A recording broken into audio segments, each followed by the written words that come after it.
बिहारी में आपका स्वागत है। और हम टोटली बिहारी हैं और हमारे साथ जो शख्सियत बैठे हैं वो भी टोटली बिहारी हैं। और इन्होंने जो काम किया है अपने अपने क्षेत्रों में, उससे अलग हट करके इन्होंने साहित्य में भी एक अद्भुत रचना की है, जिसके बारे में हम जानना चाहते हैं कि अखिलेश भाई अपनी इस नई रचना जो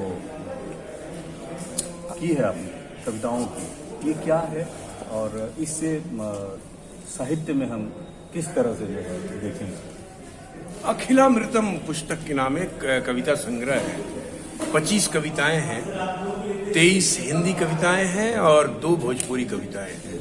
चूंकि भोजपुरी हमारी भाषा है और उसको हम कैसे भूल सकते हैं। तो मैं हमेशा कहता हूं कि बोलता हूं हिंदी जिसने द्वार रंगमंच अभिनय के खोले, रहती है मन में मन की बात बिना भोजपुरी में बोले। क्या बात है। तो हमने कविताएं की हिंदी में, लेकिन मन में रह गई बात भोजपुरी के लिए, और हमने 2 कविता इस संग्रह में भोजपुरी की डाली है। और उसमें हमने भोजपुरी माई का ही वर्णन किया है एक कविता में, और बाकी जितनी कविताएं हैं वो सब अध्यात्मपरक कविताएं हैं। और चूंकि अखिलामृतम, अखिल ब्रह्मांड का अमृत, और वो अध्यात्म है, तो अध्यात्म आजकल कहीं ना कहीं मुझे ऐसा लगा, जितना मैं पढ़ा हूं, हो सकता है कहीं और हो लोगों की कविताओं में, वो कहीं ना कहीं लेखनी में गायब है। अध्यात्म है नहीं, और नैतिक मूल्यों की भी कहीं ना कहीं कमी होती जा रही है समाज में, नई पीढ़ियों में। तो नैतिक मूल्यों की भी बात है, संस्कृति की बात है, परंपराओं की बात है, भारत की बात है, अपनी जड़ की बात है, अपनी मिट्टी की बात है। ये इस तरह की काफी कविताएं। हमने धर्म को परिभाषित किया है, हमने कर्म को परिभाषित किया है, भारत को परिभाषित किया है, दान को परिभाषित किया है, ध्यान को परिभाषित किया है। हमने रावण को राममय बना दिया है। एक कविता का शीर्षक ये है, राममय रावण। तो वो अब उस ढंग की कविता है। अब वो कविता इतनी लंबी है, क्योंकि आजकल लंबी कविताओं का सिलसिला खत्म हो गया, लंबी कविताएं नहीं लिखी जाती।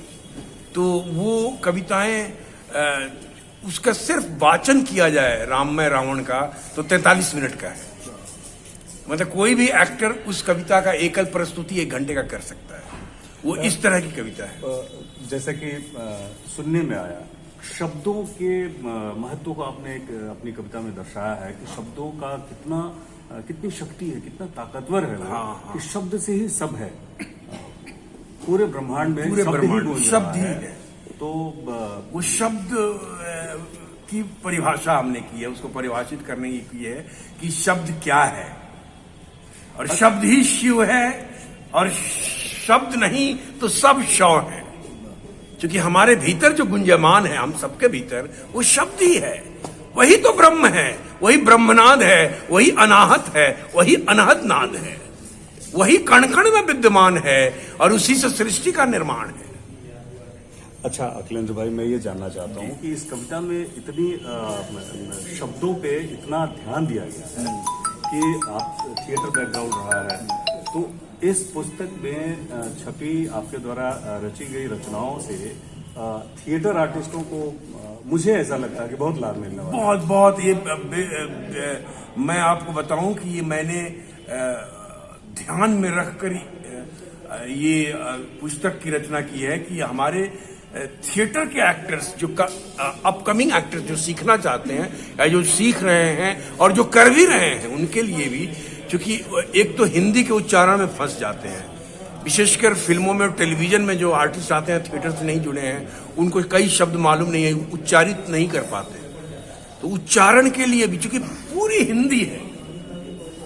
हिंदी है और हर शब्द से जिह्वा का परिचय होगा अगर इसका कविता पाठ किया जाए।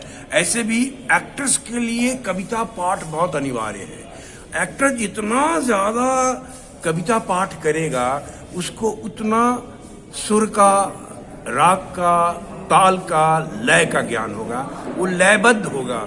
और वो चूंकि हर परफॉर्मेंस का एक लय होता है, डायलॉग डिलीवरी का एक लय होता है, पूरी सृष्टि का एक लय है, मनुष्य का एक लय, हवा चलने का एक लय है। उसी तरह एक्टर के परफॉर्मेंस का लय होता है, डायलॉग डिलीवरी का लय होता है। तो कविता पाठ करना चाहिए और अखिलामृतम निहायत ही अनिवार्य है एक्टरों के लिए, मैं तो यही कहूंगा। और हर एक्टर से मैं गुजारिश करूंगा कि जितने लोग थिएटर कर रहे हैं या करना चाहते हैं वो पाठ करें कविता का, और ऐसे भी कोई भी कविता का पाठ कर सकते हैं। अखिलामृतम हमने उसी लिहाज से लिखा है। बहुत बहुत धन्यवाद आपका चंद्र भाई।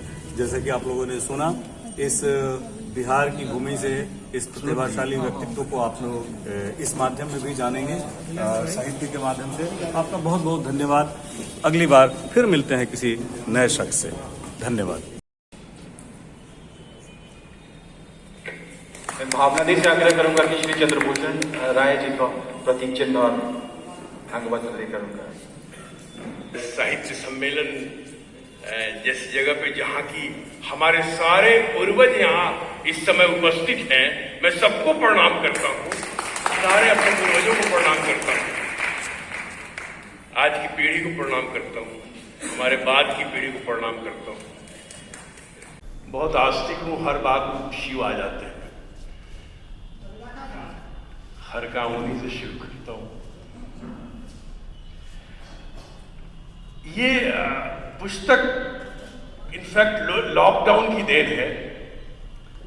लॉकडाउन में बहुत कुछ समय मिला, अध्ययन हुआ, अध्यापन भी हुआ, कुछ शैक्षणिक हमने 50 वेबिनार किए, यूजी से लेकर और अलग अलग संस्थाओं, अलग अलग विश्वविद्यालयों के लिए, फिल्म फेस्टिवल्स के लिए, थिएटर फेस्टिवल्स के लिए, अभिनय के लिए, साहित्य के लिए, और अध्ययन अध्यापन के साथ लेखन भी शुरू हो गया। और इसमें जो कुछ भी है वो मेरी अपनी अनुभूति है, अपना अनुभव है, अपना प्रयोग है, मेरा अपना जीवन है। और जो मैं चाहता हूं कि समाज तक पहुंचे, वही हमने लिखने की कोशिश की है। एक विशेष बात और बता देता हूं, फिर पाठ करता हूं। इसकी हर कविता ब्रह्म मुहूर्त की कविता है, हर एक कविता। और ये मुझे मालूम नहीं क्यों है ऐसा, पकता जाता था, जो भी विषय लेता था मैं वो पकता जाता था, 3 दिन 4 दिन 5 दिन में पकता था वो, और वो रात को ही पकता था। और एक रात मैं सुबह उठता था कुछ 3 बजे और मैं लिखना शुरू करता था, और पूरी कविता लिखकर फिर समापन करता था। ये नहीं कि आधी छोड़ी कि आधी कल लिखूंगा, नहीं। और दिन में मैंने कोशिश की लिखने की, कभी दिन में मैं लिख नहीं पाया, जबकि हम घर में ही थे। ये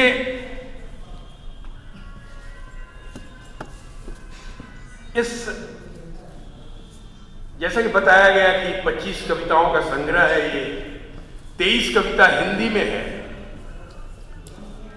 और 2 कविताएं हमारी अपनी मातृभाषा भोजपुरी में है।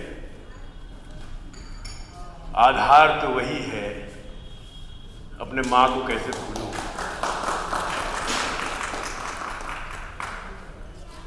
पहली कविता है शब्द।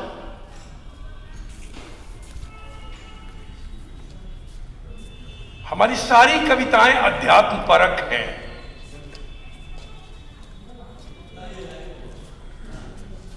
ये कविता कबीरदास जी को हमने समर्पित किया है, और इस कविता का सबसे पहला पाठ हमने मगहर में किया, कबीरदास जी की समाधि पर बैठकर।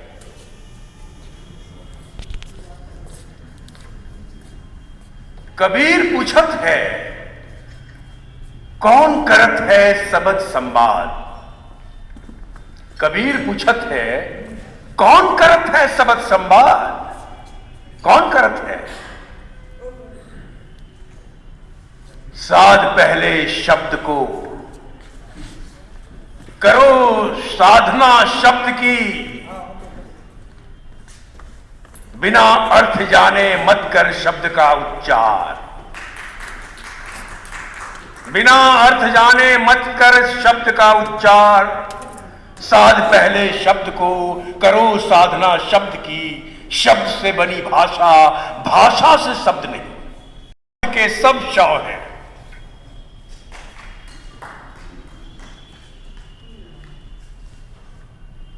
सुर, ताल, लय, राग सब शब्द ही हैं।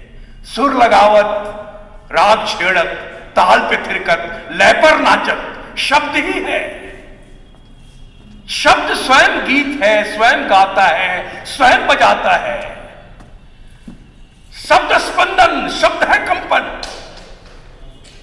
शब्द स्पंदन, शब्द है कंपन। शब्द ही ऊर्जा, शब्द प्राण है। शब्द माया, शब्द ज्ञान है। शब्द तीर्थ है, शब्द ही धाम है। काम, क्रोध, लोभ, मद, मत्सर, मन, बुद्धि, चित्त, अहंकार सब शब्द ही है। राजा प्रजा की व्यथा भी शब्द से ही है। दुष्ट की दुष्टता भी शब्द ही है। मनुष्य की मनुष्यता भी शब्द से ही है। शब्द ही रक्षक, शब्द ही भक्षक। शब्द भाव है, शब्द घाव है। शब्द मार है, शब्द रार है।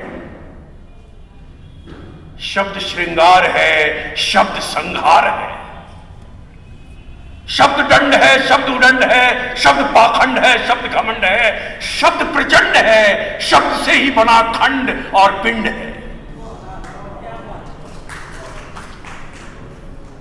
शब्द स्वयं पूजा पुजारी। शब्द से होता जीवन गुंठित, शब्द नहीं तो जीवन कुंठित। शब्द मंत्र है, मांत्रिक है। शब्द तंत्र है, तांत्रिक है। शब्द दृष्ट है, अदृष्ट है। शब्द दृष्टि, दृष्टा, द्रष्टाव्य है। वेद पुराण सब चर्चा करते शब्द की। देवता, ऋषि, संत सब व्याख्या करते शब्द का, पर भेद न पाते शब्द का।